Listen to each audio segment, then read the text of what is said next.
Mais ce matin, Alix a décidé de nous parler d'un auteur peu connu encore, et pour l'heure, c'est son premier roman. Ouais, son premier roman, le voici. Alors, c'est le roman de Tom Charby. Ça s'appelle Les Sirènes d'Esvedra aux éditions du Seuil. Alors, Tom Charby, avant ce roman, on peut dire qu'il a eu plusieurs vies. Il a d'abord été enseignant-chercheur pendant 10 ans à Paris. Ensuite, il est devenu céramiste. Mmh. Donc, rien à voir. Ouais. Il est parti en Ardèche. C'est d'ailleurs dans cette région que se passe toute l'intrigue. Une intrigue assez originale, puisque c'est l'histoire d'un DJ qui s'appelle Rouane, qui s'approche de la quarantaine. Ça fait 20 ans qu'il fait ce métier. Il a une vie à 100 à l'heure, et du jour au lendemain, il devient...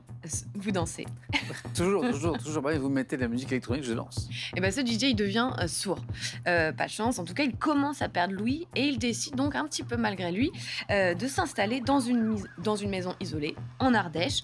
Alors, c'est un roman qui est truffé de références au milieu de la musique électronique. Et pourquoi, c'est peut-être la question que vous vous posez, Oui. pourquoi avoir choisi pour un premier roman ce thème? Eh bien, j'ai posé la question à Tom Charby. Écoutez.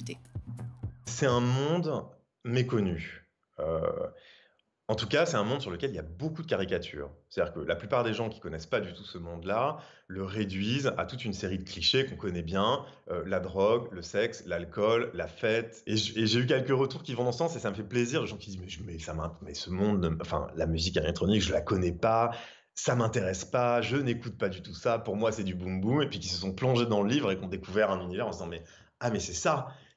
Alors, il y a la musique électronique, il y a le problème de surdité du personnage principal. C'est important dans le roman, mais c'est pas la seule intrigue, je crois, Alix, hein. Oui, on peut dire que ça, c'est vraiment le point de départ. Mais Mmh. il y a ensuite une intrigue amoureuse, un amour impossible. En fait, c'est surtout l'histoire d'un personnage qui se cherche. Et le lecteur est vraiment en immersion totale avec lui, puisque c'est écrit à la première personne. Donc, c'est comme si on était dans sa tête. C'est un personnage qui est très cynique, très pessimiste, mais très drôle aussi. C'est un humour un petit peu noir. Et en fait, on s'attache très vite à ce DJ un petit peu paumé. Tout à l'heure, on s'est posé la question pourquoi la musique électronique en trame de fond. Autre question, pourquoi ce titre, Les Sirènes d'Esvedra? C'est un petit peu mystérieux. Oui, alors Esvedra, c'est C'est une île en fait. C'est une île rocheuse à l'est d'Ibiza. La voici, un décor de carte postale. Et il y a beaucoup de légendes autour de cette île. On raconte que c'est ici qu'Ulysse, en revenant de Troie, se serait perdu et aurait échappé aux sirènes. Et en fait, tout ce livre, donc, c'est un peu une métaphore de l'Odyssée. Écoutez.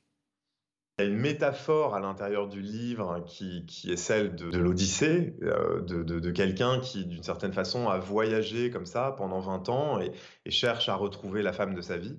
Donc il y a cette première façon de lire ce titre et on peut y mettre plein de choses derrière ça.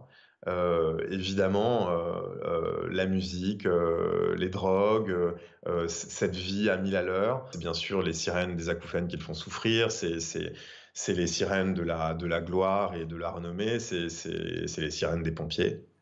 Ah, les sirènes des pompiers, c'est la troisième partie, je vous en dis pas plus. Faudra lire le livre. Ah, il ne faut pas tout dire. En tout cas, vous m'avez donné envie de le lire, Alix. Un grand merci.